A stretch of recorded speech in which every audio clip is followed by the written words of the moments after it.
سيدنا ومولانا محمد كما تحب وترضى بالمصلي عليه. ایک بار پھر بارگاہ نبی اور آل نبی میں جھوم کے درود پاک پڑھیں. الصلاة والسلام علیک یا رسول اللہ وعلی آلک واصحابک یا نور اللہ. الصلاة والسلام علیک یا حبیب اللہ وعلی آلک واصحابک یا نبی اللہ. عزیزان محترم، بڑی ہی خوشی کی بات ہے کہ اللہ رب العالمین نے ہمیں اور آپ کو آج اس مبارک رات میں اپنے حبیب کا ذکر کرنے کی توفیق و رفیق عطا فرمائی. سبحان اللہ. ہمارے اس سوسائٹی کے وہ نوجوان ہمارے ساتھی مبارکباد کے لائق ہیں جنہوں نے کل رات سے اس پروگرام کو رچانے سجانے کے لیے کوششیں کی. اللہ کریم کی بارگاہ میں دعا کرتے ہیں کہ اللہ کریم ان کے اس محنت کو اپنی بارگاہ میں قبول فرمائے. آمین. سبحان اللہ. اور انہیں دن دونی رات چوگنی ترقی عطا فرمائے. آمین. عزیزان محترم، آج ہم اور آپ حضور نبی اکرم صلی اللہ تعالیٰ علیہ وآلہ وسلم کا میلاد منانے کے لیے یہاں پہ جمع ہوئے. آقا علیہ السلام کی ولادت باسعادت پر خوشی کا اظہار کرنے کے لیے یہاں پہ جمع ہوئے.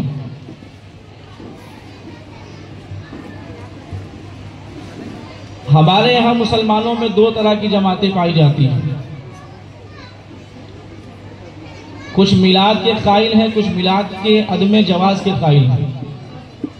عزیزان محترم، اس پہ تفصیل سے گفتگو کروں گا، آگے بیان کروں گا انشاءاللہ العزیز. یاد رکھو کہ جس کے دل کو اللہ رب العالمین چن لیتا ہے اسے اپنے حبیب کا ذکر کرنے کی توفیق عطا فرماتا ہے. سبحان اللہ. سبحان اللہ. اور پیارے مصطفیٰ علیہ السلام کی ذات گرامی کیسی ذات گرامی ہے، آئیے اس کا اندازہ اس بات سے لگاتے ہیں. حسن مطلق، وہ جو حسن ہے، جو حسن حقیقت ہے، وہ رب کریم قرآن مجید میں ارشاد فرماتا ہے فَأَيْنَمَا تُوَلُّوا فَثَمَّ وَجْهُ اللَّهِ. تم جدھر بھی اپنا رخ کرو گے تمہیں ہر طرف اللہ کی قدرت نظر آئے گی. سبحان اللہ. جدھر دیکھو گے اللہ رب العالمین کا تمہیں حسن نظر آئے گا. اس رب کے حسن کے جلوے اس دنیا میں ہر سو دکھائی دیتے ہیں. یہ افلاک، یہ آسمان کو دیکھو، اس آسمانوں میں جو حسن ہے یہ اسی حسن حقیقت کی پرتو ہے. زمین کو دیکھو، زمین میں جو حسن دکھائی دیتا ہے اسی حسن مطلق کا پرتو اور مظہر ہے. عزیزان گرامی قدر، دریاؤں میں جو حسن پایا جاتا ہے وہ اسی کا حسن ہے. سر سبز و شاداب باغات میں جو حسن دکھائی دے رہا ہے اسی کا حسن ہے. سوز کے نغمات کے سوز میں جو آواز سنائی دیتی ہے اسی کا حسن کا پرتو ہے. عزیزان محترم، آبشاروں کی کھنک میں جو آواز آتی ہے اسی حسن مطلق کا پرتو ہے. اور یہ ہر سو جدھر دیکھیے ہر سو حسن ہی حسن نظر آتا ہے، ہر سو خوبصورتی ہی خوبصورتی نظر آتی ہے. اور یہ انسان اس جاذب نظر ماحول میں جب دیکھتا ہے تو گم ہو جاتا ہے. اور انسان چاہتا ہے کہ حسین سے حسین تر کو دیکھے، خوبصورت سے زیادہ کوئی اور خوبصورت شے کو دیکھے. عزیزان محترم، اسی حسن کا اور اسی خوبصورتی کا ایک عاشق کی ندا آ رہی ہے کوہ طور سے. وہ ندا دے رہا ہے رب ارنی، اے پروردگار عالم اپنا جلوہ دکھا دے. یہ ندا دینے والے کون تھے؟ یہ کوئی اور نہیں بلکہ اللہ کے نبی حضرت موسیٰ علیہ السلام تھے.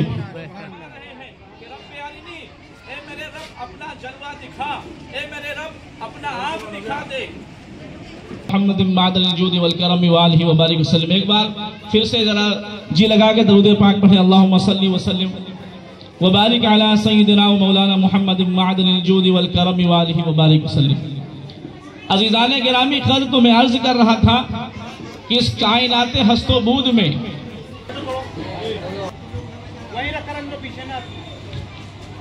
قاضی صاحب آپ تشریف فرما ہو جائے. حاضرین محترم آتی ہے ذرا اور زور سے سبحان اللہ. نام محمد سے خوشبو وفا آتی ہے، نبی کے روزے سے امتی امتی کی صدا آتی ہے. سبحان اللہ سبحان. نام محمد سے خوشبو وفا آتی ہے، نبی کے روزے سے امتی امتی کی صدا آتی ہے. اور کاش بیٹھے ہم بھی مدینے کی گلیوں میں، سنتے ہیں وہاں جنت سے ہوا آتی ہے. نعرہ تکبیر، نعرہ رسالت، جشن عید میلاد النبی، نعرہ تکبیر. کاش بیٹھے ہم بھی مدینے کی گلیوں میں، سنتے ہیں وہاں جنت سے ہوا آتی ہے. میں عرض کر رہا تھا کہ اس کائنات ہست و بود میں جدھر دیکھیے حسن نظر آتا ہے، ادھر خوبصورتی نظر آتی ہے، اور اس حسن مطلق اور حسن حقیقت کا ایک عاشق ندا دے رہا ہے. پروردگار عالم کی بارگاہ میں عرض کرتا ہے، رب پیارینی، اے میرے رب مجھے اپنا آپ دکھا دے، اے میرے رب مجھے اپنا جلوہ دکھا دے، اے میرے رب مجھے اپنا چہرہ دکھا دے. عزیزان گرامی قدر، یہ عرض کرنے والے اللہ کے نبی حضرت موسیٰ علیہ السلام تھے. عرض کر رہے ہیں، مالک میں کوہ طور پہ آتا ہوں، تجھ سے ہم کلام ہوتا ہوں، تجھ سے باتیں کرتا ہوں، تیری رس بھری آواز میرے کانوں سے ٹکراتی ہے، وہ خوبصورت آواز جو میری کانوں سے ٹکراتی ہے. اے رب قدیر، دل چاہتا ہے کہ جس کی آواز سنائی دیتی ہے اس کا چہرہ بھی کبھی دکھائی دے. دل چاہتا ہے کہ جس کی آواز سنتا ہوں، جس سے میں کلام کرتا ہوں، جس سے میں بات کرتا ہوں، اس کا جلوہ بھی کبھی نظر آئے. رب کی بارگاہ سے ندا آئی، حریم ناز سے جواب ملتا ہے، لن ترانی، اے موسیٰ مجھے اپنا جلوہ دکھانے سے انکار نہیں ہے، مگر اے موسیٰ تیری نگاہ میں وہ طاقت نہیں، تیری نگاہ میں وہ قوت نہیں، تیری نگاہ میں وہ تاثیر نہیں، تیری نگاہ میں وہ قوت برداشت نہیں کہ اگر میں اپنا جلوہ بغیر پردے کے تجھے دکھاؤں گا تو تیری نگاہ میرے جلوے کو بغیر پردے کے دیکھ نہیں سکتی ہے. میرا جلوہ تیری نگاہ برداشت نہیں کر پائے گی میرے جلوے کو. عزیزان محترم، مگر عشق تڑپ پڑتا ہے، عاشق تڑپ جاتا ہے. عاشق کی تڑپ کو دیکھ کر رب قدیر نے فرمایا کہ ٹھیک ہے میرے عاشق، میں تجھے اپنے حسن ذات کی تو نہیں مگر اپنے حسن صفات کی ایک تجلی میں اس کوہ طور پہ ڈالتا ہوں. تو اس کوہ طور کو دیکھنا، اگر اس پہ میں اپنی تجلی ڈالوں گا، اس کوہ طور کی طرف دیکھنا اور میرا جلوہ دیکھ لینا، میرے جلوے کا دیدار کر لینا، میرے حسن کا دیدار کر لینا. عزیزان گرامی قدر، قرآن کہتا ہے فَلَمَّا تَجَلَّى رَبُّهُ لِلْجَبَلِ جَعَلَهُ دَكَّا وَخَرَّ مُوسَىٰ صَعِقًا. جب موسیٰ کے رب نے کوہ طور پہ اپنے حسن صفات کی تجلی ڈالی تو وہ کوہ طور جل کے خاک ہو گیا اور حضرت موسیٰ علیہ السلام بے ہوش ہو کے زمین پہ گر پڑے. عزیزان گرامی قدر 40 دن تک حضرت موسیٰ علیہ السلام بے ہوش رہے. جب ہوش میں آئے تو کہنے لگے کہ اے بار الہ، ہم مان گئے ہیں کہ جس کی آواز کانوں سے ٹکراتی ہے، جس کی آواز کانوں میں سنائی دیتی ہے، اس کے جلوے کو بغیر پردے کے دیکھ نہیں سکتے، مگر اے مالک کوئی حسن ایسا بتا دے، کوئی ایسا حسن دکھا دے کہ جو تیری آواز سنائی پڑتی ہے وہ حسن بھی نظر آئے. رب کا کلام کہتا ہے فَإِنَّمَا تُوَلُّوا فَثَمَّ وَجْهُ اللَّهِ. تم جدھر بھی دیکھو گے میرے رب فرماتا ہے میرے حسن کے جلوے ہیں، دریاؤں میں میرے حسن کے جلوے ہیں، پہاڑوں میں میرے حسن کے جلوے ہیں، آبشاروں میں میرے حسن کے جلوے ہیں، سوری کی ساکھ میں میرا حسن جھلکتا ہے، دریاؤں میں میرا حسن جھلکتا ہے، سبز و شادابی میں میرا حسن جھلکتا ہے، یہ افلاک کی بے قرار وسعتوں میں میرا حسن جھلکتا ہے، زمین کی بے کیف لذتوں میں میرا حسن دکھائی دیتا ہے. اس کائنات آب و گل میں، اس دنیائے رنگ و بو میں جدھر دیکھو گے موسیٰ تمہیں میرا حسن نظر آئے گا. عزیزان گرامی قدر، مگر عاشق تڑپ رہے ہیں، اس شاکان حسن مطلق تڑپ رہے ہیں. رب کی بارگاہ میں عاشق کہتے ہیں وہ حضرت آدم علیہ السلام سے لے کے حضرت موسیٰ علیہ السلام تک اور حضرت موسیٰ سے لے کے حضرت عیسیٰ تک 1,24,000 روایت دیگر 2,24,000 انبیاء کرام تشریف لائے اور ہر ایک کی خواہش تھی کہ اے مالک و مولا، جس کی خاطر تو نے جنتوں کو بنایا اس کے حسن کا نظارہ ہو جائے. اے مالک و مولا، جس کی خاطر تو نے زمین کا فرش بچھایا اس کے حسن کو دیکھ لیا جائے. اے خالق کون و مکان، تیرا حسن نظر آئے. عزیزان گرامی قدر، اس حریم ناز سے جواب آئی، اے عاشقوں، اے محبت کرنے والوں، تمہاری گھڑیاں ختم ہو گئی، تمہاری مرادیں بڑھانے کو ہو گئی. ذرا رخ کر لو عرب کی طرف دیکھو، 12 ربیع اول شریف کا دن ہے، 12 تاریخ ہے، صبح صادق کا وقت ہے. ذرا عرب کی طرف دیکھو، ملک عرب میں ایک شہر مکہ ہے، مکہ کی شہر کی طرف دیکھو، اس شہر مکہ میں ایک گھر عبداللہ کا ہے، عبداللہ کے گھر کی طرف دیکھو، اس عبداللہ کے گھر میں ایک اس کی بیوہ آمینہ ہے، اس بیوہ آمینہ کی گود کو دیکھو، خدا کی قسم فرما اللہ رب العالمین فرماتا ہے اس آمینہ کی گود میں دیکھو، اس آمینہ کی گود میں ایک لڑکا محمد نام کا ہے. تم محمد کے چہرے کو دیکھو، تمہیں چہرے محمد میں جلوائے خدا نظر آئے. سبحان اللہ سبحان اللہ، بہت خوب، سبحان اللہ. اللہ اکبر. نعرہ رسالت. جشن عید میلاد النبی، جشن عید میلاد النبی. سرکار کی آمد، سرکار کی آمد. نعرہ تکبیر، نعرہ رسالت.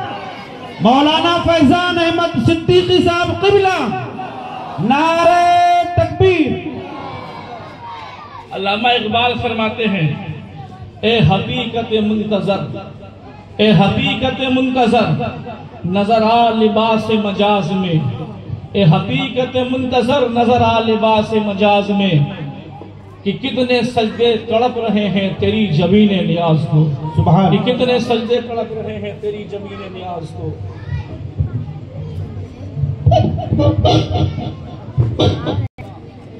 حسن مجاز بن کے آیا، حسن مطلق کا حسن مجاز بن کے آیا. فرمایا اے عاشقو، میرا حسن مطلق دیکھنے والوں، میرا حسن بغیر نقاب کے کوئی دیکھ نہیں سکتا. اگر تمہیں دیکھنا ہے تو تم میرے مصطفیٰ کے چہرے کو دیکھو، تمہیں مصطفیٰ کے چہرے میں جلوہ خدا نظر آئے گا، مصطفیٰ کے چہرے میں جلوہ خدا نظر آئے گا. عزیزان گرامی قدر، میں نے قرآن مجید کی جو آیت کریمہ تلاوت کی، سورۃ الفتح کی آیت نمبر 7 اور 8 تلاوت کی. رب تعالیٰ ارشاد فرماتا ہے اِنَّا أَرْسَلْنَاكَ، فرمایا لِتُؤْمِنُوا بِاللَّهِ وَرَسُولِهِ، تاکہ تم ایمان لاؤ اللہ پر اور اللہ کے رسول پر. تو ذکر پہلے اللہ نے اپنا کیا اور اپنے حبیب کا ذکر بعد میں کیا. محبت کا تقاضا یہ تھا کہ اللہ اپنے حبیب کا ذکر پہلے کرتا، اپنا ذکر بعد میں کرتا. لیکن اللہ رب العالمین نے پہلے اپنا ذکر کیا، بعد میں اپنے حبیب کا کیا. اسی طریقے سے اللہ رب العالمین قرآن مجید میں ارشاد فرماتا ہے اذان من اللہ ورسولہ، بلاوا ہے اللہ اور اس کے رسول کی جانب. اس آیت کریمہ میں بھی دیکھیے ذکر پہلے رب کا ہے اور رب کے رسول کا ذکر بعد میں ہے. ہم جو پہلا کلمہ پڑھتے ہیں، پہلا کلمہ، اس کلمے کے 2 جز ہیں، دونوں جز پہ غور کریں. جب پہلا کلمہ ہم پڑھتے ہیں لا الہ الا اللہ، بولے سارے لوگ ساتھ میں مل کے لا الہ الا اللہ، نہیں ہے کوئی معبود سوائے اللہ کے، محمد الرسول اللہ، محمد صلی اللہ علیہ وسلم اللہ کے رسول ہیں. اس کلمے میں ذکر پہلے خدا کا ہے، مصطفیٰ کا ذکر بعد میں ہے. لیکن محبت تقاضا کرتی ہے کہ مصطفیٰ کا ذکر پہلے ہو، خدا کا ذکر بعد میں ہو. اسی طریقے سے آپ دوسرے کلمے میں آئیے. دوسرا کلمہ جب ہم پڑھتے ہیں اشہد ان لا الہ الا اللہ وحدہ لا شریک لہ واشہد ان محمدا عبدہ ورسولہ. عزیزان محترم، دوسرے کلمے کے پہلے جز میں ذکر خدا پہلے ہے، ذکر مصطفیٰ بعد میں ہے. محبت کا تقاضا یہ ہے کہ مصطفیٰ کا ذکر پہلے ہوتا، خدا اپنا ذکر بعد میں کرتا. آج آئیے اذان کی طرف. ہمارے مؤذن صاحب 5 وقت اذان پکارتے ہیں، اللہ اکبر اللہ اکبر، اللہ اکبر اللہ اکبر، اشہد ان لا الہ الا اللہ، اشہد ان لا الہ الا اللہ. 2 مرتبہ یہ جملہ کہنے کے بعد میں پھر فرماتے ہیں اشہد ان محمد رسول اللہ. عزیزان گرامی پر اذان کے اندر دیکھیے ذکر خدا پہلے ہے، ذکر مصطفیٰ بعد میں ہے. محبت کا تقاضا یہ تھا کہ ذکر مصطفیٰ پہلے ہوتا، خدا اپنا ذکر بعد میں کرتا. عزیزان گرامی کل اسی طریقے سے قرآن کی آیتیں آپ دیکھتے جائیے. رب تعالیٰ فرماتا ہے براءۃ من اللہ ورسولہ، اللہ براءۃ من اللہ ورسولہ، یہ برات ہے اللہ کی جانب سے، اللہ کے رسول کی جانب سے. عزیزان محترم، یہاں پر بھی اللہ رب العالمین نے اپنا ذکر پہلے کیا ہے، اپنے نبی کا ذکر بعد میں کیا ہے. محبت تقاضا کرتی ہے کہ محبوب کا ذکر پہلے ہو، محب کا ذکر بعد میں ہو. اسی طریقے سے آپ دوسری آیت کریمہ پڑھیے لیے اللہ فرماتا ہے من یطع اللہ و رسولہ، جو اللہ کی اطاعت کرتا ہے اور اس کے رسول کی اطاعت کرتا ہے. اطاعت میں اللہ نے اپنا ذکر پہلے کیا ہے، اپنے محبوب کا ذکر بعد میں کیا ہے. محبت تقاضا کرتی ہے کہ محبوب کا ذکر پہلے ہو، محب کا ذکر بعد میں ہو. عزیزان گرامی، کل دماغ میں سوال اٹھا، عاشقوں کے دماغ میں سوال اٹھا، محبوں کے دماغ میں سوال اٹھا. غلامان مصطفیٰ نے سوچا کہ جب رب تعالیٰ اپنے حبیب سے سب سے زیادہ محبت کرتا ہے تو رب تعالیٰ اپنے حبیب کا ذکر پہلے کیوں نہیں کرتا، بعد میں کیوں کرتا ہے؟ عزیزان گرامی، کل علماء کرام نے اس کے دو جواب دیے ہیں. پہلے عالمانہ جواب سنیے عزیزان گرامی. کل اس کی پہلی وجہ یہ ہے کہ پچھلے جو سابقہ انبیاء کرام آئے تو انبیاء کرام کو ان کی امتوں نے اتنا بڑھایا کہ حضرت عیسیٰ علیہ السلام کو خدا کا بیٹا بنا دیا، حضرت عزیر علیہ السلام کو خدا کا بیٹا بنا دیا. عزیزان گرامی، کل علماء فرماتے ہیں کہ اللہ رب العالمین نے اپنا ذکر پہلے اس لیے کیا تاکہ لوگوں کو پتا چل جائے کہ خدا ہے، مصطفیٰ کی ذات ہے، تاکہ کوئی میرے حبیب کو میرے برابر نہ سمجھنے لگ جائے، تاکہ کوئی میرے حبیب کو خدا نہ سمجھنے لگ جائے. اس لیے میں نے ہر جگہ پہ اپنا ذکر پہلے کیا، یہ بتانے کے لیے کہ میں خالق ہوں، مصطفیٰ جو ہے میرا محبوب ہے، مصطفیٰ مخلوق ہے. رب نے اپنا ذکر پہلے کیا اس لیے کہ رب کا مرتبہ بڑا ہے، رسول کا مرتبہ رب کے مقابلے میں چھوٹا ہے. عزیزان گرامی، کل یہ جواب سننے کے بعد میں بات سمجھ میں آ جاتی ہے، لیکن محبت پھر سے تڑپ پیدا ہوتی ہے، عشق پھر سے تڑپتا ہے کہ مالک اگر تجھے سب سے زیادہ محبت ہے تو مالک اپنے محبوب کا ذکر بعد میں کیوں ہے؟ مالک کسی ایک جگہ پہ اپنے محبوب کا ذکر پہلے کر دیتے. 100 مقامات ہیں قرآن مجید میں جہاں پہ رب نے اپنا ذکر پہلے کیا ہے، اپنے حبیب کا ذکر اسی کے ساتھ جوڑ کے کیا ہے. عزیزان محترم، مگر عشق تڑپتا ہے کہ اگر 100 مقام میں سے 99 مقام ایسے ہوتے جہاں رب اپنا ذکر پہلے کرتا، اپنے حبیب کا ذکر بعد میں کرتا، کوئی ایک مقام ہی ایسا ہوتا کہ جہاں رب اپنا ذکر بعد میں کرتا، اپنے حبیب کا ذکر پہلے کرتا. عزیزان گرامی، کل تو غلامان مصطفیٰ کو یہ جواب ملا، عاشقوں کو جواب ملا، صوفیاء کرام کی بارگاہ سے جواب ملتا ہوا نظر آتا ہے. عزیزان محترم، صوفیاء فرماتے ہیں اللہ رب العالمین عالم غیب ہے، عالم الغیوب ہے. عزیزان گرامی، کل اسے معلوم ہے کہ اس کے بندے جب دنیا میں جائیں گے تو دنیا میں جانے کے بعد میں اپنی زبان سے بعض ایسے میرے بندے ہوں گے جو اپنی زبان پہ قرآن کی تلاوت کریں گے، اپنی زبان سے میرا ذکر کریں گے، میری تقدیس بیان کریں گے، میری تحمید بیان کریں گے، ہما وقت اپنی زبان کو پاک رکھیں گے، میرے ذکر سے اپنی زبان کو تر رکھیں گے. مگر میرے بندوں میں کچھ ایسے بندے بھی ہوں گے جو اپنی زبان سے گالیاں بھی نکالیں گے، جو اپنی زبان سے فحش کلامی بھی کریں گے، جو اپنی زبان سے بے حیائی کی باتیں بھی کریں گے، جو اپنی زبان سے ایک دوسرے کی غیبت بھی کرتے نظر آئیں گے. رب تعالیٰ، صوفیاء فرماتے ہیں کہ رب تعالیٰ کو معلوم تھا کہ بندوں کی 2 کیٹیگری ہو جائے گی، ایک وہ بندے جن کی زبانیں پاک ہوں گی اور ایک وہ بندے جن کی زبانیں ناپاک ہوں گی. اب جن کی زبانیں ناپاک ہیں، اگر رب تعالیٰ اپنے حبیب کا ذکر پہلے کر دیتا تو اللہ کے وہ بندے جنہوں نے اپنی زبانوں کو ناپاک کر رکھا ہے، ناپاک زبان سے پھر وہ ناپاک زبان سے اللہ کے حبیب کا وہ نام لیتے ہوئے نظر آتے. اسی لیے رب تعالیٰ نے ہر مقام پہ، چاہے وہ اذان ہو، چاہے وہ پہلا کلمہ ہو، چاہے وہ دوسرا کلمہ ہو، چاہے وہ قرآن کی 100 سے زائد آیتیں ہو، اللہ نے اپنا ذکر پہلے رکھا، اپنے محبوب کا ذکر بعد میں رکھا. یہ بندو پہلے خدا کا ذکر کر کے اپنی زبانوں کو پاک کرو، پھر پاک زبان سے میرے حبیب کا نام لیتے ہوئے نظر آؤ. عزیزان گرامی، کل تو یہ فلسفہ ہے، اس کو صوفیاء نے سمجھایا ہے. اس فلسفے کو صوفیاء نے سمجھایا کہ میرے حبیب کا نام آئے، زبان پہ اور زبان ناپاک ہو، یہ مجھ رب العالمین کو کی ذات کو گوارا نہیں. رب قدیر کو یہ گوارا نہ تھا کہ کوئی اپنی ناپاک زبان سے اس کے حبیب کا نام. عزیزان محترم، اب پھر سے ایک سوال آیا. آج ایسی توحید کی دعوت دی جا رہی ہے، ایسی تبلیغ کی جا رہی ہے مسلمانوں کہ لوگوں کے ذہن میں یہ بات ڈالی جا رہی ہے کہ اگر خدا کے ذکر کے ساتھ اگر مصطفیٰ کا ذکر ملا کے کر دیا تو معاذ اللہ شرک ہو جائے. کیا ہو جائے گا؟ شرک ہو جائے گا. یہ تصور دیا جا رہا ہے آج لوگوں کو، اور اس طریقے سے بیان کیا جاتا ہے کہ توحید کے باب میں ایسے توحید بیان کی جائے کہ جہاں پر رسول کا نام تک نہ آئے. یہ تصور کیا جا رہا، یہ اپروچ، یہ سوچ مسلمانوں میں دی جاتی ہے. عزیزان محترم، تو رب نے اپنا ذکر پہلے اس لیے کیا کہ تاکہ کوئی میرے محبوب کا اپنی گندی زبان سے نام نہ لے. پہلے رب کا ذکر کر کے زبان کو پاک کرے اور پھر اس پاک زبان سے میرے محبوب کا نام لے. اور رب تعالیٰ نے اپنے ذکر کے فوراً بعد اپنے محبوب کا ذکر اس لیے رکھا تاکہ لوگوں کو پتہ چل جائے کہ لوگوں، یہ میرا مصطفیٰ مجھ سے جدا نہیں ہے، یہ مجھ سے جدا نہیں. اسی لیے تو شاعر کہتا ہے مانا کہ مصطفیٰ خدا نہیں ہے، مگر خدا کی قسم مصطفیٰ خدا سے جدا بھی نہیں ہے. خدا کی قسم مصطفیٰ خدا سے جدا بھی نہیں ہے. ایک فرق ہوتا ہے، صرف ایک فرق. وہ فرق کیا ہے کہ رب ہے، اللہ خالق ہے اور مصطفیٰ مخلوق ہے. اللہ رب العالمین اس دنیا کو پیدا کرنے والا ہے، اور اس دنیا میں سب سے افضل مخلوق وہ مصطفیٰ کی ذات گرامی ہے. وہ کس کی ذات گرامی ہے؟ مصطفیٰ علیہ السلام کی ذات گرامی ہے.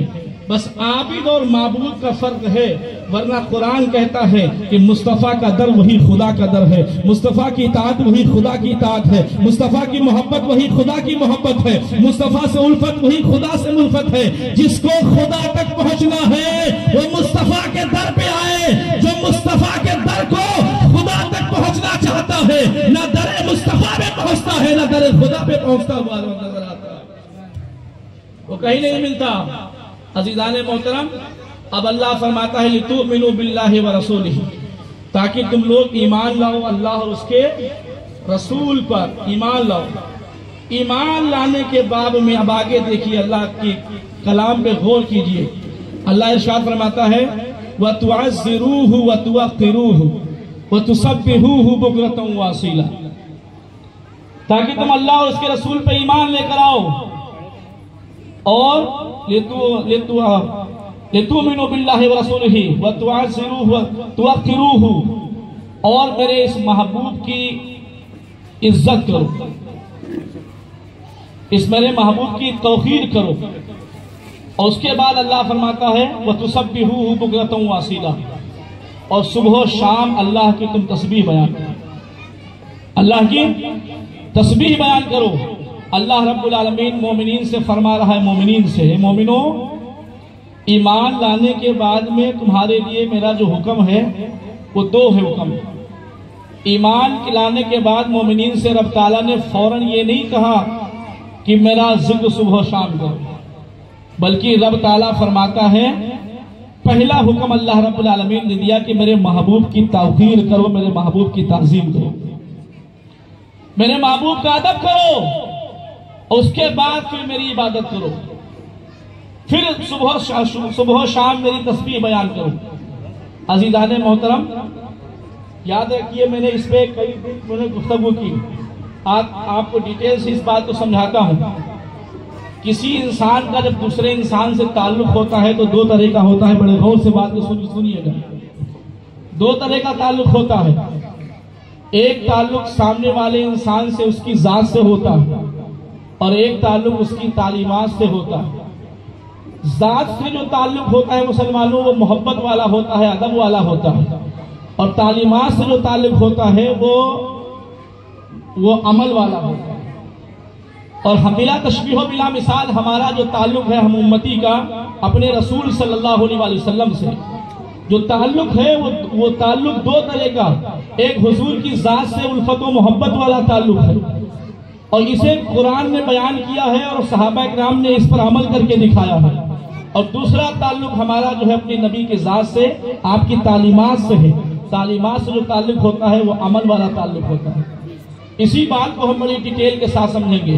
آج یہ بات کہی جاتی ہے کہ اس دنیا میں اللہ رب العالمین نے اپنے حبیب کو کیوں بھیجا؟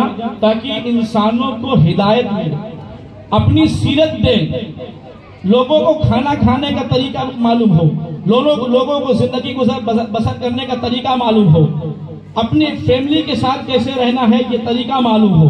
معاشرے میں کیسے رہنا ہے اس کا طریقہ دینے کے لیے حضور کو بھیجا گیا، لوگوں کو گمراہی سے نکال کر ہدایت کے راستے پہ لانے کے لیے جو ہے بھیجا گیا۔ لوگ سوال کرتے ہیں کہ میلاد کے موقع پر اتنا زیادہ خرچ کر کے حضور کا صرف ذکر کرنا، یہ کون سا جو ہے ذکر ہے اور اس سے کیا فائدہ ملتا ہے؟ عزیزان محترم، یہ جو توحید کے نام پر آج یہ جو چورن بیچا جا رہا ہے اور لوگوں کے دلوں سے عشق اور محبت کی جو باتیں نکالی جا رہی ہیں، یہ بات کہہ کے کہ مصطفیٰ سیرت دینے آئے تھے اس لیے سیرت کا بیان ہونا چاہیے۔ عزیزان گرامی، قد ایسا نہیں ہے، بلکہ صحابہ کرام کی زندگی کا مطالعہ کرو، انہوں نے پہلے اپنے حبیب کیا ادب کیا ہے اور اس کے بعد میں پھر مصطفیٰ کی تعلیمات کے اوپر عمل کرتے ہوئے نظر آئے ہیں۔ عزیزان گرامی، کل سن 6 ہجری کا واقعہ ہے، صلح حدیبیہ کا واقعہ ہے۔ ایک صحابی رسول ہے حضرت عروہ بن مسعود نام ہے ان کا، وہ اس وقت ایمان نہیں لائے تھے۔ اللہ کے رسول صلی اللہ تعالیٰ علیہ وآلہ وسلم حضرت عثمان غنی کو اپنا نمائندہ بنا کے مکہ المکرمہ آپ نے بھیجا تھا کہ تاکہ حالات دریافت کریں کہ کیسے حالات ہیں تاکہ ہم لوگ آگے چل کے عمرہ کریں۔ عزیزان گرامی، کل حضور نبی اکرم صلی اللہ تعالیٰ علیہ وآلہ وسلم کی جانب سے حضرت عثمان غنی رضی اللہ تعالیٰ عنہ مکہ المکرمہ گئے ہیں اور کفار قریش کی جانب سے، دشمنوں کی جانب سے عروہ بن مسعود جاسوس بن کے آئے ہیں تاکہ مقام حدیبیہ میں دیکھیں کہ مسلمانوں نے آخر کیا پلاننگ بنائی ہے، وہ ان سے جنگ کرنا صحیح ہے یا ان سے لڑنا صحیح ہے یا نہیں صحیح ہے، اگر ہم ان سے ٹکرائیں گے تو ہماری جیت ہوگی یا نہیں جیت ہوگی۔ عزیزان محترم، آپ کو معلوم ہے جب کوئی جاسوس بن کے جاتا ہے تو جاسوس جو سب سے اہم باتیں دیکھتا ہے، سب سے اہم باتیں جو دیکھتا ہے، اسی اہم باتوں کو وہ نوٹ کر کے اپنی رپورٹ پیش ہے کہ میں جب گیا تھا تو میں نے یہاں پر یہ دیکھا تھا، میں نے یہ اہم بات دیکھی ہے۔ وہ بہت ساری چیزیں دیکھتا ہے لیکن تمام چیزوں میں جو سب سے اہم چیز نظر آتی ہے اس کو، اسی کو وہ نوٹ کرتا ہے اور جا کے اپنی قوم کو اسی کو بیان کرتا ہے۔ عزیزان گرامی، کل مقام صلح حدیبیہ کے مقام پہ جب عروہ بن مسعود آئے اور چھپ کر صحابہ کرام کو اور حضور نبی اکرم صلی اللہ علیہ وآلہ وسلم کو دیکھنے لگے، آپ جاسوسی کر رہے تھے، رپورٹ بنا رہے ہیں۔ عزیزان گرامی، کل رپورٹ تیار کر لی، رپورٹ تیار کرنے کے بعد میں جب آپ واپس مکہ المکرمہ واپس جاتے ہیں اور مکہ کے کافروں نے پوچھا کہ اے عروہ بن مسعود بتاؤ کیا رپورٹ لے کے آئے ہو، کیا دیکھ کے آئے ہو؟ عزیزان گرامی، کل مکہ والوں کا ارادہ تھا کہ ہم محمد عربی اور ان کے ساتھیوں سے جنگ کریں گے، ہم ان کو جنگ کر کے ان کا خون بہا دیں گے معاذ اللہ۔ عزیزان گرامی، کل لیکن جب عروہ بن مسعود واپس لوٹ کے جاتے ہیں اور جانے کے بعد میں اپنی رپورٹ پیش کرتے ہیں تو دشمنوں سے کہتے ہیں کہ اے لوگوں سنو، محمد اور محمد کے ساتھیوں سے ٹکر لینے کی کوشش نہ کرنا ورنہ تم تباہ و برباد ہو جاؤ گے۔ عزیزان گرامی، کل دشمنوں نے کہا تھا کہ اے عروہ بن مسعود آخر تم یہ بات کس بیس پہ کہتے ہو؟ کیوں کہتے ہو کہ اگر ہم ان سے ٹکر لیں گے تو ہم تباہ و برباد ہو جائیں گے، ہم جیت نہیں پائیں گے، ہم ہار جائیں گے، وہ ہمیں تباہ و برباد کر دیں گے۔ عزیزان گرامی، کل اب عروہ بن مسعود کی رپورٹ دیکھیے کہ عروہ بن مسعود نے صحابہ کرام کا کون سا عمل بیان کیا بتایا ہے۔ عزیزان گرامی، کل جب عروہ بن مسعود آئے تھے تو اس وقت صحابہ کرام حضور رحمت عالم صلی اللہ تعالیٰ علیہ وآلہ وسلم کی امامت میں نماز بھی ادا فرماتے تھے، آپ جو ہے نماز بھی پڑھتے تھے، اللہ کا ذکر بھی کرتے تھے، توحید پہ عمل بھی کرتے تھے، وضو بھی کرتے تھے۔ عزیزان گرامی، کل صحابہ کرام کو عروہ بن مسعود نے نماز پڑھتے بھی دیکھا تھا اور عزیزان گرامی، کل حضرت بلال حبشی کو اذان دیتے بھی دیکھا تھا، لیکن عروہ بن مسعود رپورٹ پیش کرتے ہیں تو یہ نہیں کہتے کہ میں نے دیکھا کہ محمد کے صحابی ٹائم سے اذان دیتے ہیں، ٹائم سے جماعت کرتے ہیں، ٹائم سے نماز پڑھتے ہیں، بلکہ عروہ بن مسعود نے کہا کہ خدا کی عزت کی قسم میں نے کسرائے ایران کو بھی دیکھا ہے، میں نے قیصر روم کو بھی دیکھا ہے، میں نے حبشہ کا نجاشی بادشاہ بھی دیکھا ہے، میں نے ایران کے بادشاہ کو بھی دیکھا ہے، میں نے قیصر کے بادشاہ کو بھی دیکھا ہے، میں نے حبشہ کے بادشاہ نجاشی کو بھی دیکھا ہے۔ خدا کی عزت کی قسم کسی بادشاہ کی اتنی عزت نہیں کی جاتی جتنی محمد کی عزت محمد کے صحابی کرتے ہوئے نظر آتے ہیں۔ محمد کے صحابی جتنی محمد کی عزت کرتے ہیں، ان کی تعظیم کرتے ہیں، ان کا ادب کرتے ہیں، میں نے کسی اور بادشاہ کے لیے تعظیم کا یہ انداز نہیں دیکھا، تعظیم کا یہ طریقہ نہیں دیکھا ہے، ادب کا یہ طریقہ نہیں دیکھا ہے۔ لوگ پوچھتے ہیں کہ اے عروہ بن مسعود بتاؤ آخر تم نے کیا دیکھا ہے؟ عروہ بن مسعود کہتے ہیں لوگوں توجہ میری طرف کر لو اور دیکھو کہ عروہ بن مسعود نے کیا بتایا تھا، رپورٹ کیا تھی۔ عروہ بن مسعود کہتے ہیں کہ میں نے دیکھا کہ جب محمد وضو کرتے ہیں تو ان کے صحابہ محمد کے وضو کے قطروں کو زمین پہ نہیں گرنے دیتے، بلکہ اپنے ہاتھوں پہ اٹھا کے اپنے چہروں پہ ملتے ہوئے نظر آتے ہیں، اپنے سینوں پہ ملتے ہوئے نظر آتے ہیں۔ عروہ بن مسعود کہتے ہیں خدا کی عزت کی قسم جس کے قبضہ قدرت میں میری جان ہے، میں نے دیکھا ہے کہ محمد رسول اللہ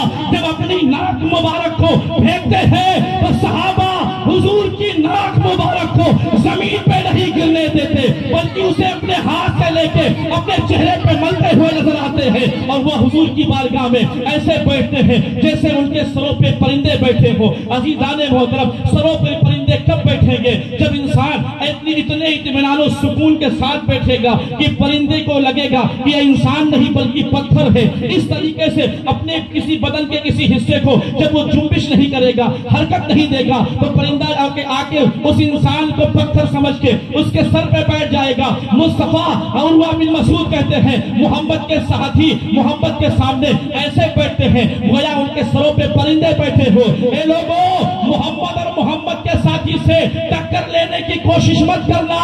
جو صحابہ محمد کے وضو کے قطرے کو زمین پہ نہیں گرنے دیتے، وہ محمد کا خون زمین پہ کیسے گرنے دیتے؟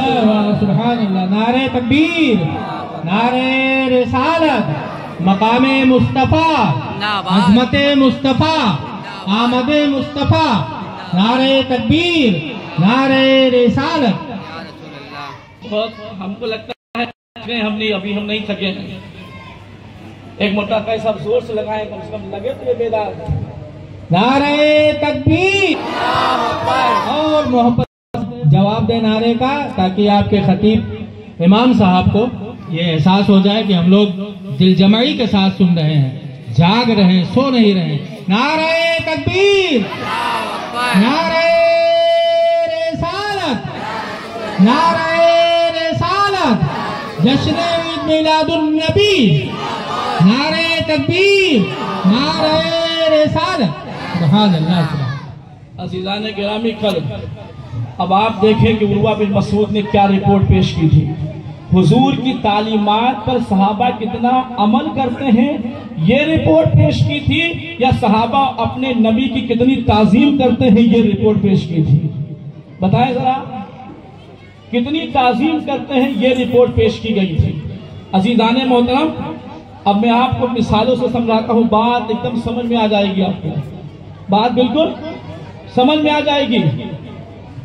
ایک بیٹا اپنے باپ سے کہتا ہے کہ ابو جان، آپ کی ہر بات پر میں عمل کرتا ہوں، آپ جو کہتے ہیں میں آپ کی ہر بات کو مانتا ہوں، جو کام کرنے کو کہتے ہیں میں آپ کی سارے کام کو کر دیتا ہوں، مگر ابو جان اگر باہر لوگوں میں آپ کا ذکر ہوتا ہے اور لوگ آپ کی تعریف کرتے ہیں تو آپ کی تعریف سن کر مجھے اچھا نہیں لگتا، آپ کی تعریف سن کے مجھے اچھا نہیں لگتا ہے، لیکن میں آپ کی ہر بات کو مانتا ہوں، آپ کی ہر تعلیم پر میں عمل کرتا ہوں، لیکن جب آپ بیمار ہوتے ہیں تو آپ کی بیمار ہونے سے مجھے کوئی پریشانی لاحق نہیں ہوتی، میں پریشان نہیں ہوتا، میں اپنی بیوی کے ساتھ اپنے بیڈ روم میں آرام سے سوتا ہوں۔ عزیزان محترم، وہ لڑکا جو اپنے باپ کی ہر تعلیم پہ عمل کرے لیکن اس کو اپنے باپ کی تعریف پسند نہ ہو اور ماں باپ کی خوشی میں اسے خوشی نہ ہو، ماں باپ کی ناراضگی میں وہ ناراض نہ ہوتا ہو، آپ اس بیٹے کو وفادار کہو گے؟ بولے آپ وفادار کہو گے؟ نہیں کہو گے۔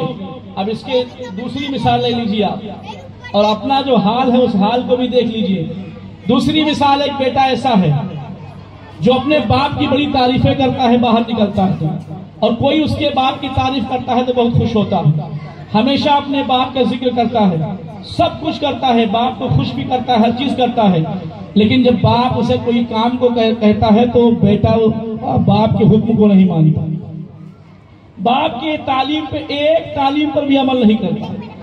اب آپ بتاؤ، یہ جو بیٹا محبت کا دعویٰ کر رہا ہے، یہ دعوی محبت میں سچا ہے یا جھوٹا؟ کیا ہے؟ جھوٹا ہے۔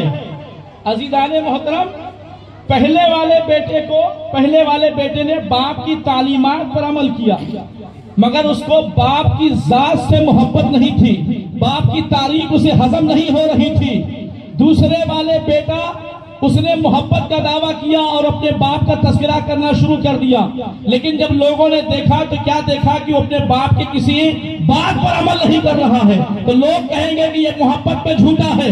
بلا تشبیہ و بلا مثال مسلمانوں، ہمارا تعلق بھی مصطفیٰ کی ذات سے بھی ہے، مصطفیٰ کی تعلیمات سے بھی ہے۔ مصطفیٰ کی ذات سے جو تعلق ہے وہ ادب والا ہے، تعظیم والا ہے، محبت والا ہے، الفت والا ہے، عشق والا ہے، اور مصطفیٰ کی تعلیم سے جو ہمارا تعلق ہے وہ عمل والا ہے۔ مصطفیٰ نے کہا کہ نماز آنکھوں کی ٹھنڈک ہے تو امتی نماز پڑھتا ہوا نظر آئے۔ مصطفیٰ نے کہا کہ روزہ فرض ہے تو امتی روزہ بھی رکھتا ہوا نظر آئے۔ مصطفیٰ نے کہا کہ ماں باپ کا ادب کرنا فرض ہے تو امتی ماں باپ کا ادب کرتا ہوا نظر بھی آئے۔ عزیزان گرامی قدر، اگر کوئی امتی یہ دعویٰ کرتا ہے کہ میں اپنے نبی سے بڑی محبت کرتا ہوں اور بڑی محبت کرتا ہوں، لیکن صبح سے لے کے شام تک سارا عمل مصطفیٰ کی سنتوں کے خلاف کر رہا ہے تو وہ اپنے دعوی محبت پہ جھوٹا ہے۔ اور اگر کوئی یہ کہے کہ میں مصطفیٰ کی تعلیمات پہ مکمل عمل کرتا ہوں مگر مصطفیٰ کی نعت سننا مجھے پسند نہیں ہے، مصطفیٰ کی گلی کوچوں کا ذکر مجھے پسند نہیں ہے، مصطفیٰ کی در کی غلامی مجھے حسن نہیں ہوتی ہے، عزیزان محترم، تو اسے بھی دھتکار دیا جائے گا۔ اے لوگوں، اے مسلمانوں، اگر دنیا میں کامیابی چاہتے ہو تو سب سے پہلے مصطفیٰ کی ذات سے محبت کرو، مصطفیٰ کی ذات کا ادب کرو، مصطفیٰ کی نعتیں سنو، مدینہ کی گلی کوچوں میں مرنے کی تمنا کرو، اور جب مصطفیٰ کی سنت کے مطابق زندگی گزارنے کا وقت آئے تو آقا کی سنت میں عمل کر کے دکھاؤ، دنیا میں بھی کامیاب ہو جاؤ گے، قبر میں بھی کامیاب ہوتے ہوئے نظر آؤ گے۔ بے شک، سبحان اللہ سبحان اللہ، بہت خوب۔ پر بھی آ گئی تو تعلیمات عمل کرنا اس کا رائگہ چلا جائے گا، اور اگر ذات سے تعلق محبت والا، عشق والا، ادب والا، یہ ذات کا تعلق اگر ایک دم برقرار ہے اور عمل میں تھوڑی موڑی کمی اگر آ گئی، عمل کرتا ہے مصطفیٰ کی سنت میں، مصطفیٰ کی تعلیمات پہ عمل کرتا ہے، لیکن تھوڑی موڑی اگر کمی آ گئی تو چونکہ ذات سے تعلق اس کا مضبوط تھا تو تھوڑا جو عمل میں کمی آئی ہے وہ بھی کل قیامت کے دن اللہ معاف کرتا ہوا نظر آئے گا، اللہ معاف کر دے گا۔ عزیزان محترم، کوئی سوال کر سکتا ہے آپ سے کہ یہ حضرت نے بیان کیا تھا کہ اگر عمل میں تھوڑی کمی آ جائے اور ذات سے محبت اور ادب والا تعلق بالکل مضبوط ہو تو قیامت کے دن کام چل جائے گا، اس کی دلیل کیا؟ آئیے اس کی دلیل بخاری شریف کے روایت سے غور سے بات کو سنیے۔ اللہ کے رسول صلی اللہ علیہ وسلم کے صحابی، آپ کا نام ہے حضرت عبداللہ، بولے کیا نام ہے؟ حضرت عبداللہ نام ہے۔ حضرت عبداللہ رضی اللہ تعالیٰ عنہ صحابی ہیں، اور قرآن میں جب شراب حرام قرار دے دی گئی، ڈکلیئر کر دیا گیا کہ شراب حرام ہو گئی، جب شراب کو حرام قرار دے دیا گیا تو شراب کے حرام ہو جانے کے بعد بھی وہ شراب پی لیتی تھی۔ انسان ہے، غلطی ہو سکتی ہے، معصوم تو ہے نہیں، شراب پی لیتے تھے، اور مصطفیٰ علیہ السلام کے حکم کے مطابق انہیں پھر کوڑے بھی لگائے جاتے تھے۔ شراب پی لیتے، مصطفیٰ کی بارگاہ سے حکم ہوتا کہ انہیں کوڑے لگایا جائے، کوڑے لگائے جاتے، اور کچھ دن کے بعد پھر شراب پی لیتے، پھر کوڑے لگائے جاتے، توبہ کرتے، پھر شراب پی لیتے۔ ایک دن جب آپ کو کوڑے لگائے جا رہے تھے حضرت عبداللہ رضی اللہ عنہ، اسی وقت کسی کی زبان سے، کسی صحابی کے زبان سے نکل گیا، اللہ کی لعنت ہو اس شخص پہ، بار بار گناہ کرتا ہے، بار بار سزا پاتا ہے۔ یہ لفظ نکلا، جملہ کسی صحابی کے زبان سے کہ اس شخص پہ اللہ کی لعنت، یہ جملہ حضور کے کانوں میں سگڑا گیا۔ مصطفیٰ علیہ السلام کے اور غضب ناکی کے آثار نمودار ہوئے، آقا اپنے حجرے سے باہر نکلے، اور نکلنے کے بعد جس صحابی نے کہا تھا کہ اللہ کی لعنت ہو اس شخص پہ، اللہ کے رسول صلی اللہ علیہ وآلہ وسلم نے فرمایا کہ اس پہ اللہ کی لعنت نہ بھیجو، انہو یحب اللہ و رسولہ، بے شک یہ میرا دیوانہ اللہ اور اس کے رسول سے محبت کرتا ہے۔ یار اس پہ تو مچل جانا چاہیے آپ کو۔ واہ سبحان اللہ سبحان میرا اللہ۔ دیوانہ اللہ اس کے رسول سے محبت کرتا ہے۔ عزیزان محترم، بات سمجھ میں نہیں آتی، جو تعلیم ہے اسلام کی، مصطفیٰ کی جو تعلیم ہے، اس تعلیم کے خلاف عمل کر رہا ہے اور اس میں سزائیں بھی پاتا ہے، اور آقا فرماتے نہیں یہ مجھ سے محبت کرتا ہے، یہ شخص مجھ سے محبت کرتا ہے، اس پہ اللہ کی لعنت نہ بھیجو۔ بخاری کی روایت یہاں پہ ختم ہو جاتی ہے۔ اب اس کی محبت کیا تھی جس کی بیس پر اللہ کے رسول صلی اللہ علیہ وسلم نے فرمایا یہ مجھ سے محبت کرتا ہے۔ شروع بخاری شریف کی جو شروحات ہیں، جو معنی لکھا ہے بخاری شریف کے جو ہے شارحین نے اس کی محبت کا ذکر کیا ہے کہ وہ کون سی محبت تھی جس کی وجہ سے اللہ کے رسول نے فرمایا کہ یہ مجھ سے محبت کرتا ہے۔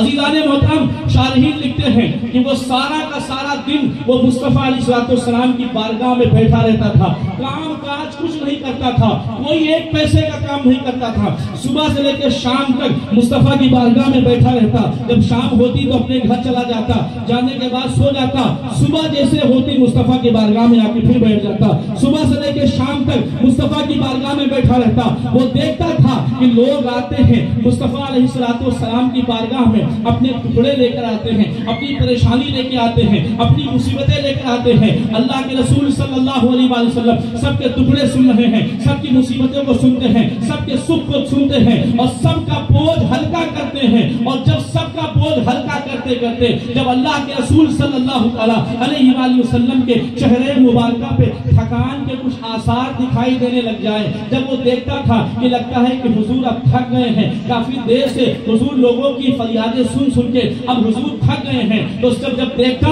کہ حضور تھک گئے ہیں تو آقا علیہ السلام کو ہنسانے کے لیے وہ بیچ میں کوئی لطیفہ چھوڑ دیتا تھا، وہ بیچ میں کوئی لطیفہ چھوڑ دیتا، کوئی چٹکلا چھوڑ دیتا تھا۔ لوگ کہتے ہیں کہ یار یہ مولانا لوگ جو ہے بیچ بیچ میں اتنا لطیفہ کیوں چھوڑتے ہیں، اتنا چٹکلا کیوں چھوڑتے ہیں؟ ارے یارو یہ صحابی رسول حضرت عبداللہ کی سنت ہے۔ میں نے ایک لطیفہ سنایا تھا کہ مولوی صاحب کو لوگ بہت پریشان کرتے ہیں اماموں کو۔ ایک صاحب نے کہا کہ حضرت اگر نماز پڑھ رہے ہوں سامنے شیر آ جائے تو نماز جاری رکھیں گے یا نماز کو توڑ دیں گے؟ تو امام صاحب نے کہا کہ اگر شیر کو دیکھنے کے بعد تمہارا وضو برقرار رہے اور نماز جاری رکھنا، اگر اس کو دیکھ کے وضو ٹوٹ جائے تو بھی بھاگ جانا چاہیے۔ عزیزان محترم، لطیفہ سناتا تھا اور لطیفہ سنا کے مصطفیٰ کو ہنساتا تھا، اور جب وہ دیکھتا کہ آقا علیہ السلام اس کا لطیفہ سن کے مسکرا دیے، آقا علیہ السلام کا چہرہ جب بوجھل نظر آتا، لطیفہ چھوڑتا، آقا مسکرا دیتے، وہ خوش ہو جایا کرتا تھا۔ بس اس کا کام یہ تھا کہ مصطفیٰ کی بارگاہ میں بیٹھا رہتا تھا، گھڑی گھڑی مصطفیٰ کو ہنسانے کے لیے، گھڑی گھڑی مصطفیٰ کو ہنسانے کے لیے۔ عزیزان محترم، یہ اس کی محبت تھی، لیکن عمل میں تھوڑا سا کمزور تھا۔ بے شک وہ نماز بھی پڑھتا تھا، بے شک وہ روزے بھی رکھتا تھا، بے شک وہ حج بھی کرتا تھا، بے شک وہ اللہ کا ذکر بھی کرتا تھا، وہ اللہ کی تقدیس بھی بیان کرتا تھا، اللہ کی تحمید بھی بیان کرتا تھا، لیکن تعلیمات میں تھوڑی سی کمی تھی کہ ایک گناہ کرتا تھا اور کرنے کے بعد پھر توبہ بھی کرتا تھا، سزائیں بھی کاٹتا تھا، مگر اس کا عشق مصطفیٰ کی ذات سے یہ تھا، اس کی الفت مصطفیٰ کی ذات سے یہ تھی، اس کا تعلق مصطفیٰ کے ذات سے روحی عشقی تعلق یہ تھا کہ مصطفیٰ کو لمحے لمحے بھر ہنساتا رہتا تھا۔ ایک یہ واقعہ لکھا ہے اور شارحین نے اس کی محبت کا ایک واقعہ اور لکھا ہے کہ کام کاج تو کچھ نہیں کرتا تھا، جیب میں پھوٹی کوڑی بھی نہیں ہوتی تھی، 1 روپیہ بھی نہیں ہوتا تھا اس کے پاس، صبح سے لے کے شام تک تو حضور کے مصطفیٰ کے بارگاہ میں جو بیٹھا رہتا تھا۔ عزیزان محترم، لیکن اسے معلوم تھا کہ اللہ کے رسول صلی اللہ علیہ وسلم کو پنیر بہت پسند ہے، حضور کو شہد بہت پسند ہے، تو وہ حضور کی اس پسند کو پورا کرنے کے لیے وہ بازار میں جاتا، جیب میں پیسے نہ ہوتے تو دکان والے سے کہتا کہ آپ مجھے ادھار پنیر دے دو، آپ مجھے ادھار شہد دے دو، ادھار لے کے آتا، مصطفیٰ کی بارگاہ میں آتا، یا رسول اللہ آپ کے لیے پنیر لے کے آیا ہوں، یا رسول اللہ آپ کو شہد بہت پسند ہے، آپ کے لیے شہد لے کے آیا ہوں۔ مصطفیٰ اس کے پنیر کو قبول فرماتے، مصطفیٰ اس کے شہد کو قبول فرماتے، وہ خوش ہو جاتا کہ مصطفیٰ کی پسند کا انتخاب اس نے کر لیا ہے۔ عزیزان محترم، چونکہ کام تو کرتا نہیں تھا، اب پیسے والا دکاندار جب اس سے پیسے مانگتا تھا تو پیسے تو جیب میں تھے نہیں کہ دے دے، جب وہ پیسے مانگتا تو دکاندار کا ہاتھ پکڑتا اور مصطفیٰ کی بارگاہ میں لے کے آتا، یا رسول اللہ یہ پیسے مانگ رہا ہے، کیوں پیسے مانگ رہے ہو بھائی تم؟ یا رسول اللہ اس نے مجھ سے ادھار پنیر لیا تھا، اس نے مجھ سے ادھار شہد لیا تھا، تو میرے پاس لے کے کیوں آئے ہو؟ یا رسول اللہ وہ شہید پنیر آپ کے لیے لے کر آیا تھا۔ عزیزان محترم، مصطفیٰ کو پنیر پسند ہے، مصطفیٰ کو شہد پسند ہے، اس لیے وہ شہد پنیر مصطفیٰ کی پسند کی خاطر ادھار خریدتا تھا اور ادائیگی بھی کی ذات سے کرواتا تھا. وہ جانتا تھا کہ مصطفیٰ سخی بھی ہے, مصطفیٰ سخی بھی ہے, مصطفیٰ کے یہاں سخاوت کا سمندر بھی بہتا ہوا نظر آتا ہے. جب آقا علیہ السلام اس کے اس عمل کو دیکھتے کہ یہ ادھار میرے لیے لاتا ہے اور پیسہ بھی مجھ سے ادا کرواتا ہے, اس کے اس عمل کو دیکھ کر آقا مسکرا دیتے تھے. جب آقا مسکرا دیتے تو اس کو لگتا کہ میں نے حضور کو خوش کر لیا ہے, میں نے حضور کو راضی کر لیا ہے. اے لوگوں, یہ وہ اس کا عمل تھا کہ گھڑی گھڑی وہ لطیفے سناتا تھا, مصطفیٰ کے لیے شہد پنیر لاتا تھا, ادائیگی بھی مصطفیٰ سے کرواتا تھا. یہی وہ عمل تھا کہ جب صحابی نے کہا کہ اللہ کی لعنت ہو اس پہ, تو آقا نے فرمایا لوگوں سنو, خدا کی قسم اس پہ اللہ کی لعنت نہ بھیجو, یہ مصطفیٰ سے محبت کرتا ہے, یہ مصطفیٰ سے محبت کرتا ہے. سبحان اللہ, سبحان اللہ. نعرہ تکبیر, نعرہ رسالت, جشن عید میلاد النبی, فیضان حضور مخدوم اشرف حضرت علامہ فیضان صاحب قبلہ, نعرہ رسالت. واہ واہ واہ واہ. عزیزان گرامی, کل اب آپ نے دیکھا, تھوڑی سی آواز بتاؤ, آپ نے دیکھا کہ ذات مصطفیٰ کی ذات سے جو اس کا تعلق تھا ایک دم مضبوط تھا, اس میں کوئی کمی نہیں. حضور کی تعلیمات میں تھوڑی سی کمی تھی, لیکن اس تھوڑی سی کمی کو اللہ کے رسول صلی اللہ علیہ وسلم نے فرمایا کہ اس کمی کی وجہ سے اس پہ اللہ کی لعنت نہ کرو. تو لوگوں, اگر آقا کی ذات سے ادب اور عشق و محبت والا تعلق برقرار ہے, تو اگر تھوڑی سی کمی اگر ہو جائے گی تو قیامت کے دن کام چل جائے گا. لیکن اگر ذات میں اگر کمی آئی تو عمل پھر چاہے جتنے ہوں سارے اٹھا کے جہنم میں پھینکے جائیں. اب ایک حدیث اور آپ سن لیں بخاری کی, اور اس کے بعد میں ایک نتیجہ دے کر آپ کو پھر اپنی بات کو انشاءاللہ وزیر ختم کر دیں گے. ایک گھنٹہ ختم ہو جائے گا. جب تک اس سے پہلے کہ میں آپ کو بخاری کی ایک اور حدیث سناؤں, سارا مجمع ایک مرتبہ ہاتھ اٹھا کے کہے یا رسول اللہ, سرکار کی آمد, سرکار کی آمد, آقا کی آمد, مدنی کی آمد, مدنی کی آمد. عزیزان محترم, اب ایک اور حدیث ہے, اور اس شخص کا نام ہے عبداللہ. اس کا بھی نام کیا ہے؟ عبداللہ, اور لقب ہے اس کا ذوالخویسرہ تمیمی. کیا لقب ہے؟ ذوالخویسرہ تمیمی. بڑا عجیب نام ہے ہی انسان ایسا کہ اس کا عجیب نام ہے کہ لوگ نہیں لیتے. ذوالخویسرہ تمیمی. عزیزان محترم, اللہ کے رسول صلی اللہ سرور کائنات صلی اللہ علیہ وسلم ایک مرتبہ مال غنیمت آیا اور آپ تقسیم فرمائے. تو یہ حضور نبی اکرم صلی اللہ علیہ وسلم کی حکمت پر تھا کہ جس کو آپ چاہتے, جتنا چاہتے, اپنی حکمت اور دانائی کی بنا پر کسی کو کم کسی کو زیادہ دیتے. جب اس نے دیکھا کہ کسی کو زیادہ مل رہا ہے کسی کو کم مل رہا ہے, تو مصطفیٰ کی تقسیم پہ اس کو اعتراض ہو. اس نے کہا اعدل یا محمد, نعوذ باللہ من ذالک, اے محمد عدل کیجئے, انصاف کیجئے. سوچئے, عدل و انصاف کے بادشاہ کو کہہ رہا ہے کہ آپ عدل کیجئے. عزیزان گرامی, قد آقا نے فرمایا میں اگر دنیا میں میں عدل نہیں کرتا ہوں تو اور کون عدل کرے گا؟ حالانکہ میرے پاس صبح و شام آسمان کی خبریں آتی ہیں, آسمان کی خبریں آتی ہیں. جب یہ بات کہی تو پھر اس نے پلٹ کے جواب دیا کہ اتق اللہ یا محمد, اے محمد اللہ سے ڈرو. آپ کیسی بات کر رہے ہو, تمہارے پاس آسمان کی خبریں آتی ہیں.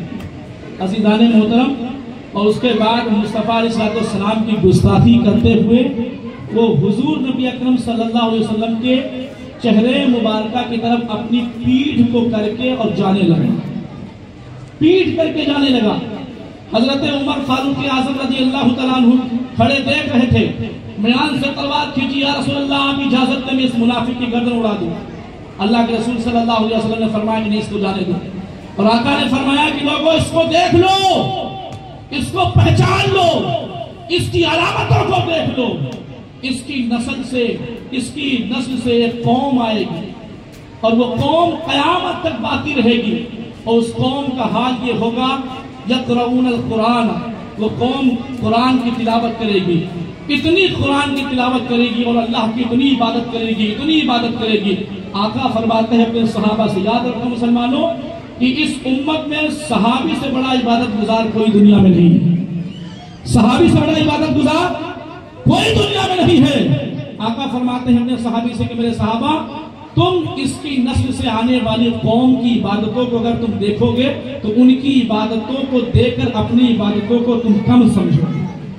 وہ اپنی عبادتوں کو کم سمجھیں گے جو سب سے زیادہ عبادت کرنے والے لوگ ہیں.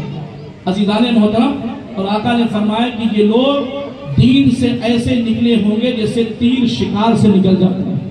جب کوئی شکاری جب تیر چلاتا ہے بڑی تیزی کے ساتھ تو تیر اس کا شکار پہ لگتا ہے اور اتنی تیزی کے ساتھ نکل جاتا ہے کہ خون کا قطرہ اس کے تیر کے نوک پر بھی نہیں لگتا. اتنی اسپیڈ سے تیر نکل جائے تو آقا نے مثال دی تھی کہ اتنی جلدی وہ دین سے اتنی تیزی کے ساتھ نکلنے والے لوگ ہوں گے. عزیزان محترم، اور آقا نے فرمایا کہ لوگوں یہ قوم قیامت تک باقی رہے گی یہاں تک کہ ان کا آخری شخص مسیح دجال کے ساتھ کڑوا دجال جس کو ہم لوگ کہتے ہیں مسیح دجال کے ساتھ اٹھایا جائے گا.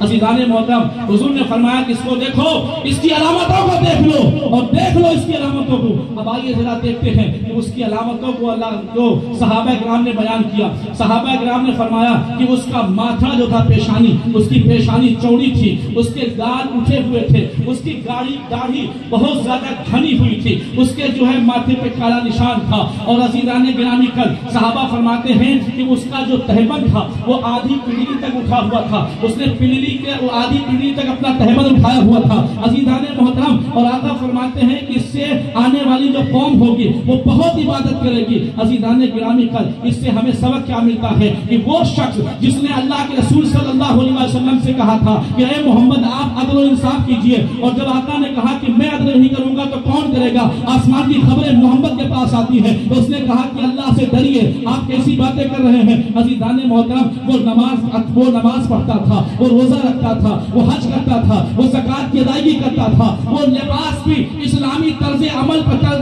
اسلامی طرز پہ پہنتا تھا. اس کی داڑھی بھی سنت کے مطابق تھی، اس کی پگڑی بھی سنت کے مطابق تھی، اس کا سر مڑا ہوا تھا، اس کے سر مڑا ہوا تھا، سر میں بال نہیں تھے، اور اس کی پنڈلی اس کا تہبند آدھی پنڈلی تک اٹھا ہوا تھا. عزیزان محترم، صحابہ کرام نے یہ علامتیں بیان اس لیے کی ہے کہ اس کا جو عمل تھا تعلیمات پہ پورا عمل تھا، پورا عمل کر رہا تھا، لیکن وہ شخص ایسا تھا کہ بارگاہ مصطفیٰ کا گستاخ تھا، مصطفیٰ کی بارگاہ کا گستاخی کرنے والا تھا. تو آقا نے فرمایا کہ اس کی علامتوں کو دیکھو اور اس کی علامتوں کو بیان کر دو کہ دیکھو یہ اسلام کی تعلیمات پر مکمل عمل کر رہا ہے، مگر مصطفیٰ کی ذات پہ اس نے گستاخی کی ہے، مصطفیٰ کی بارگاہ کا گستاخ ہے. تو اس کے عمل اس کو دنیا میں بھی نفع نہیں دینے والے، قیامت کے دن اس کا عمل اسے جہنم میں لے کے چلا جائے گا.